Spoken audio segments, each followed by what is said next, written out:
आज Doubtnut app download करें। Doubtnut पर अपने सभी गणित, रसायन विज्ञान, भौतिक विज्ञान और जीव विज्ञान के डाउट्स का करो सफाया। बस प्रश्न की फोटो खींचो, एक ही प्रश्न को क्रॉप करो और तुरंत वीडियो सोल्यूशन पाओ। अभी डाउनलोड करें। हेलो दोस्तों, प्रश्न दिया है एक शाफ्ट तथा स्लीव के बीच का क्षेत्र न्यूटेनियम तरल से भरा है। जब शाफ्ट पर स्लीव के समांतर 800 न्यूटन बल लगाया जाता है तो यह 1.5 सेंटीमीटर पर सेकेंड का वेग प्राप्त कर लेता है। 2.4 किलो न्यूटन बल लगाने शाफ्ट को वेग होगा। तो यहाँ से प्रश्न में हमें शाफ्ट का वेग ज्ञात करना है जब 2.4 किलो न्यूटन का हम बल लगा रहे हैं।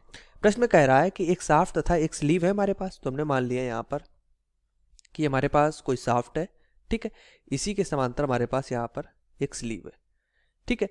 फिर क्या हो रहा है, अगर हम प्रश्न में बात करें तो यहाँ से हमने ये मान लिया है कि ये स्लीव है, यहाँ से ये स्लीव है और ये हमारे पास शाफ्ट है,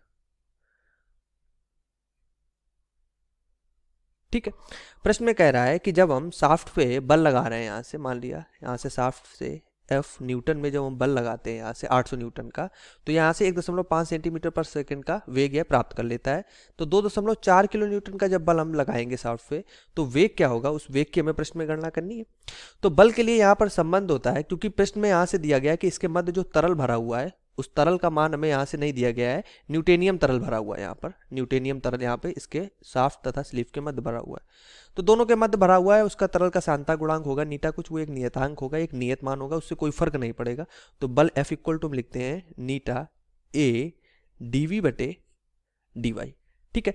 dy क्या होता है, इनके मध्य की जो बीच में ये दूरी होती है, ठीक है, जो अंतराल है इसके बीच का या विस्थापन है इनके मध्य, वो dv होता है। वेग हमारा वेग में मतलब जो वेग में dv जो है हमारा वो वेग में परिवर्तन है, ठीक है। तो dv को हम क्या लिख सकते हैं, dv जो होगा वो v2 माइनस v1 होगा, ठीक है। प्रश्न में अगर हम देखें तो हमें v2 की गणना करनी है, जबकि v1 हमें दिया गया है कि 1.5 सेंटीमीटर पर सेकेंड है, ठीक है। तो बल का जो डायरेक्टली यहाँ से संबंध हम देख रहे हैं तो वो वेग के साथ है, v के अनुपाती है। तो यहाँ से हम लिख सकते हैं F1 बटे F2 इक्वल टू v1 बटे v2। प्रश्न में हमें क्या चाहिए, हमें प्रश्न में अगर देखें तो हमें v2 की गणना करनी है। तो v2 इक्वल टू हो जाएगा F2 v1 बटे F1। तो F2 हमारे पास कितना है, F2 बल हमारे पास 2.4 किलो न्यूटन है, 10 की घात 3 हो जाएगा। v1 वेग हमारे पास कितना है, 1.5 सेंटीमीटर में है, 10 की घात मैंने 2 से गुणा कर देंगे। और F1 हमारे पास बल कितना है, वो मैं प्रश्न में दिया गया था 800 न्यूटन, ठीक है। तो यहाँ से वेग v2 का मान जो है वो आ जाता है 4.5 गुणे 10 की घात -2 मीटर पर सेकेंड का, अथवा इसको हम लिख सकते हैं v2 इक्वल टू 4.5 सेंटीमीटर पर सेकेंड, जो कि प्रश्न का यहाँ से आंसर हो जाएगा कि वेग जो हमें यहाँ से प्राप्त होगा वो 4.5 सेंटीमीटर पर सेकेंड का होगा। ऑप्शन अगर हम देखेंगे तो तीसरा ऑप्शन यहाँ से सेव हो जाएगा। धन्यवाद।